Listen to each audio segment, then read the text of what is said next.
Let us help one another according to the Creator's intention of putting us on this planet. This is a line from the Mi'kmaq Honor Song, which I understand acts as a sort of national anthem. Keep these words in front of you and in the forefront of your minds. Let us help one another according to the Creator's intention of putting us on this planet. At National Church Council meeting last weekend, one of the presenters in their slide presentation used a map showing the continental divide of North America and North America's 6 water basins. Instantly, the image connected in my mind to our Lent theme of sojourning in the land. Although I am sure that I learned the water basins at some point in my life, this time the visual clicked. When North America receives rain or snow, the water starts its journey downhill, eventually to enter an ocean, in all the basins except for the Great Basin, which is landlocked. West Coast waters journey to the Pacific. East Coast waters journey to the Atlantic. The Mississippi and outlying areas of that river drain to the Gulf of Mexico. The North drains to the Arctic Ocean.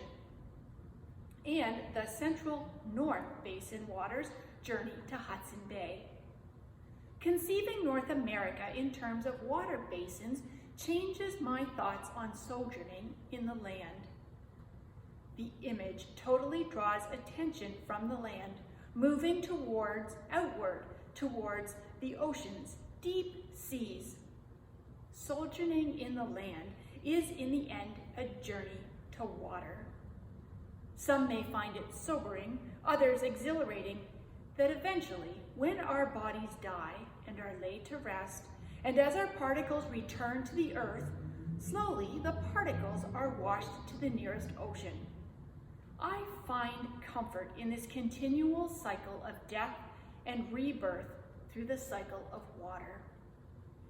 The image relates to my understanding of Ephesians. For by grace you have been saved through faith. This is not your own doing, it is a gift from God. Like the water cycle, first lifted from the immensity of the ocean, God rains down grace. The journey is then faith filtering, finding God, then returning to the great I am. Life is cyclical, continual, renewing. Water in many forms, changing and flexible, in tune with its purpose in each part of its cycle. The map of the continental divide has affected how I hear the story that we heard from Numbers. The Israelites find themselves journeying in the wilderness. The book is full of stories of rebellions and complaints, arguments with Moses and annoyance with God. We hear of their encounters with various enemies and new to them perspectives, prescriptions, rules interspersed along the way. The people are not so happy. The journey is not so comfortable. The slavery they left behind is looking better than the wilderness.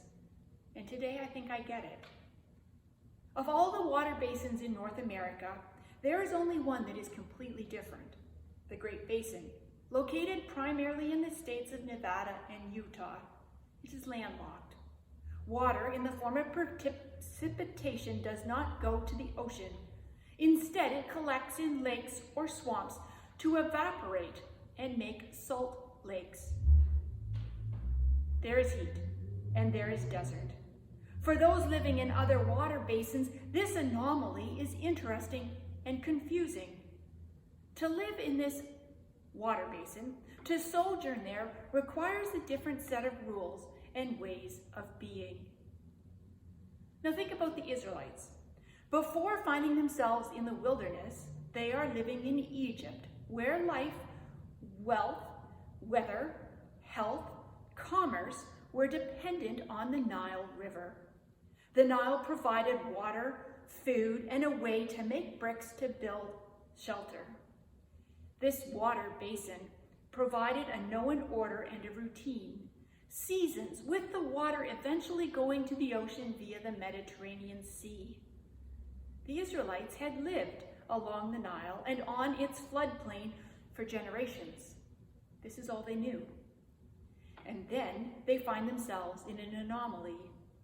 Consider that the wilderness journey was like plucking us up from the East Coast Basin and depositing us in the Great Basin without a guidebook to help us journey across this strange land.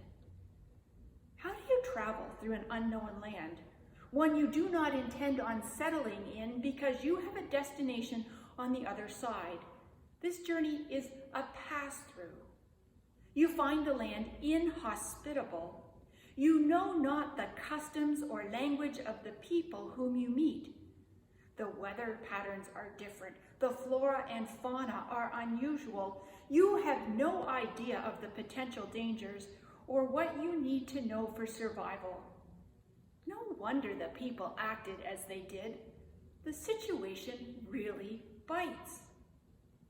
And according to the story, with the appearance of snakes, literally does bite.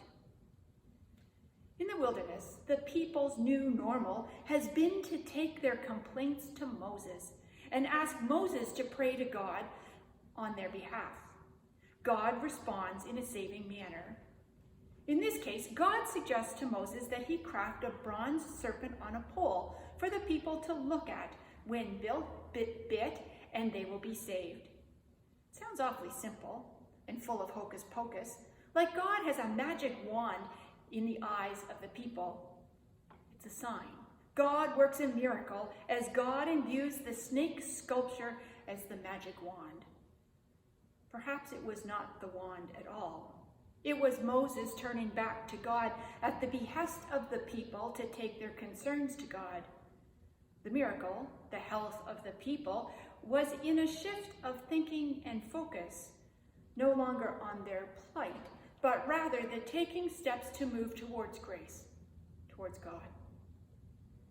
The bronze serpent on a pole worked as a sympathetic kind of magic, meaning the human consciousness causes one to believe in magic based on the connection of an image to the thing that it represents. The people believed that the pole would bring healing, so it did. The people were afraid of the landscape they were journeying in, complaining about no water and no food, and what food there is griped about as detestable. And to top off the situation, they are impatient and annoyed with God. Snakes come into their midst, in some ways creation of their own making. All that whining and complaining, being afraid and annoyed, are certainly biting. And then the bronze serpent steals away their attention and offers a focal point of hope to move the people beyond complaint and fear and annoyance. They're biting at Moses and at God. In this place, the serpent makes sense. And with some reflection, perhaps we can understand as we live through pandemic. I am sure that there are items that have become focus shifters for you, hope builders, items that help you cope from day to day. For the most part, these things that save us are good. The trouble is, however, that sometimes we get stuck moving towards grace. We get stuck and stop moving towards the ocean. That's what happened with the bronze serpent on a pole. When the crisis was over, the people decided not to leave it behind in the wilderness as they moved on. The reminder of the crisis, the bronze serpent, came along, and so too the reliving of the trauma of the event, over and over again. Eventually, the serpent was idolized and became a revered relic. After 40 years in the desert, as the people began to settle, the serpent pole was set up on a holy hillside, and there it remained even after the temple was built.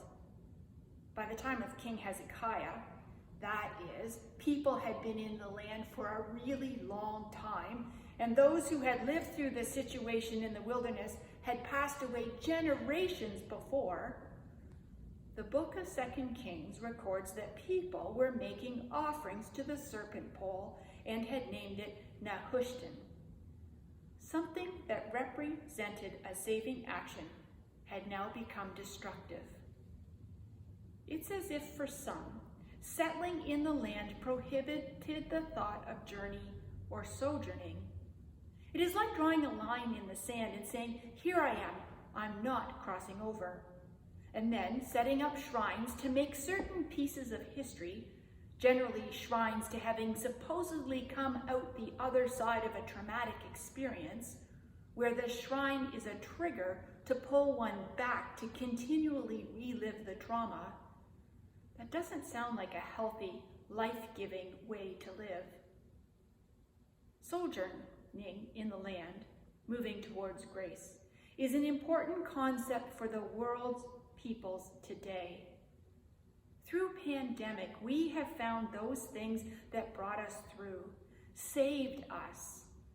But so help us, God, if we now carve in stone these same things. The story from Numbers should remind us, wake us up, that some things work for a time, only a time. So don't assume it always will. If pandemic has taught us anything, it is that things do not work in all places, in all times, and in all circumstances. I return to the continental divide and the image of moving towards the ocean, moving towards the waters of creation and the Creator. Sojourning in the land means being purposefully part of the water cycle, taking care of it, living grace, filtering faith and seeking God, returning to God to start all over again. The stories of the Israelites in the wilderness remind us that along the way we can get stuck and lose our purpose. We can experience trauma and end up in a salt lake, wandering there for decades. And we have also witnessed journeying through to the other side because salvation and hope were offered at just the right time. In this time, as sojourner in the land, flow towards the ocean of God, and along the way bring others with you, especially those who are hardening or who have hardened into salt. Let us help one another according to the Creator's intention of putting us on this planet.